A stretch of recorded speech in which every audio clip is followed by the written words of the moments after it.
Hello and welcome back to the Worklingo podcast. I'm Mike and I'm joined by my wonderful co-host, Sarah. Today we are talking about a topic that makes almost everyone's palms sweat. Oh, I know exactly what it is. It's that conversation we all want to have, but we're terrified to start. We're talking about money, specifically how to ask for a raise. Exactly. It's one of the most high-stakes conversations you can have in English. Why is it so hard, Sarah? I think for English learners, it's a double challenge. First, you have the stress of talking about money, which is a culturally sensitive topic. Second, you're worried that if you don't use the perfect words, you'll sound greedy, ungrateful, or even worse, unprofessional. That's so true. I remember my first time. I went into my boss's office, I was shaking, and I just said, I work hard. Can I have more money? Oh no, Mike. And let me guess, it didn't work. It was a disaster. My boss just said, we'll see, and that was the end of it. I realized later that I didn't have a strategy. I was using my emotions instead of data. And that is exactly why we're here today. For our Worklingo family, we want to give you a roadmap. We're going to introduce a concept called the value receipt. I love this metaphor. Usually, when you go to a shop and want a refund or an exchange, you need a receipt, right? It's your proof. In a salary negotiation, your value receipt is your proof of how much you've helped the company grow. So, in today's deep dive episode, we're going to cover the before, during, and after of the negotiation.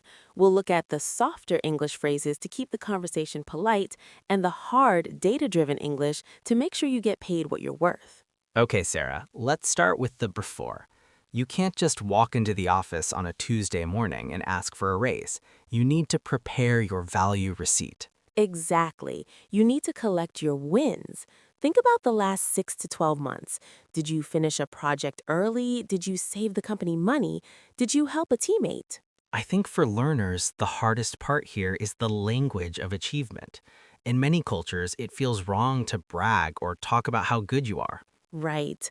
But in English business culture, if you don't say it, they might not notice it. You need to use action verbs. Instead of saying, I did a project, say, I spearheaded the initiative or I streamlined the process. Spearheaded, that's a strong one. It means you were the leader of the project. Exactly. And streamlined means you made a process faster or easier. These words show value. So once you have your list of wins, your value receipt, how do you actually ask for the meeting? You shouldn't just surprise your boss. No, surprises are for birthdays, not for budgets.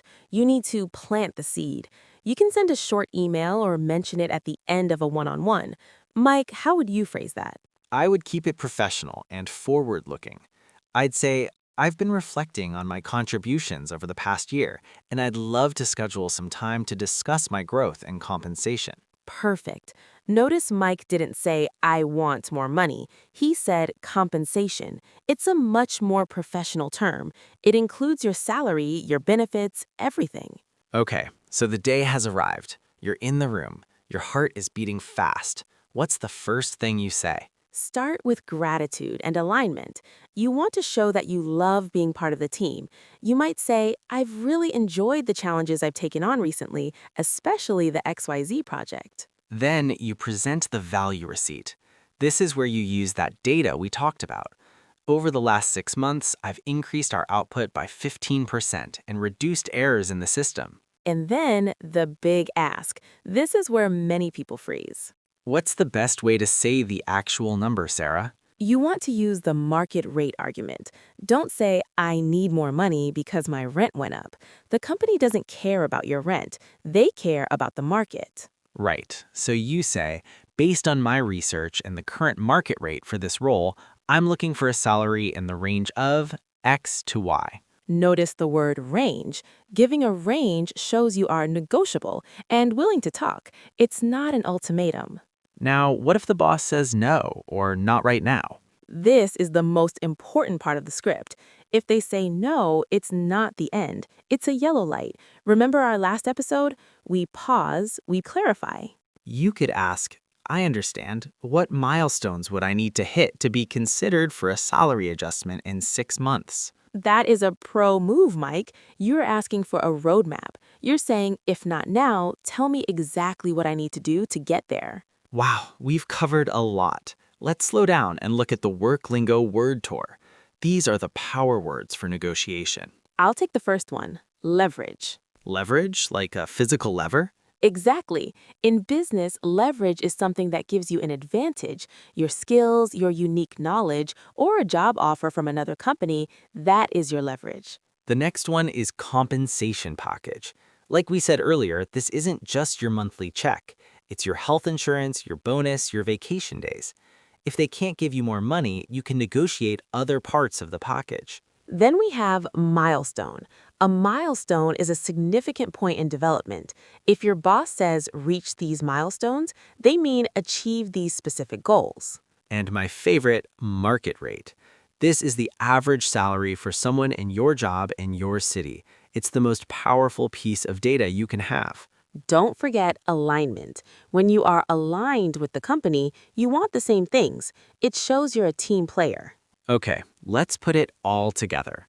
Sarah, you be the boss, let's call her Miss Miller, and I'll be the employee. I'm coming in to ask for that raise. Hi, Mike. You wanted to discuss your role? Yes, Miss Miller. First, I want to say how much I've enjoyed being part of the team this year. I'm really proud of how we handled the Smith account. You did a great job on that, Mike. Thank you. Building on that success, I've taken on a lot of extra responsibilities, including training the new interns. Because of this added value and the current market rate for senior designers, I'd like to discuss adjusting my salary to $80,000. That's a significant jump. I'm not sure we have the budget for that right now. I understand the budget constraints. However, considering my 20% increase in productivity this year, could we perhaps look at a smaller increase now and a performance-based bonus in 6 months? That's something I can take to the board. Let's circle back on Friday. See, it wasn't a fight. It was a professional discussion. That was perfect, Mike. You used alignment, you presented data, and you were negotiable. So for our Worklingo challenge this week, we want you to write your own value receipt. Even if you aren't asking for a raise today, write down 3 wins you've had this month using those action verbs like spearheaded, streamlined, or resolved. Put them in the comments. We want to celebrate your wins with you. Remember, you are an asset to your company. Don't be afraid to own your worth. Thanks for listening to the Worklingo podcast. I'm Mike. And I'm Sarah. Keep practicing, keep growing, and get that raise. Bye.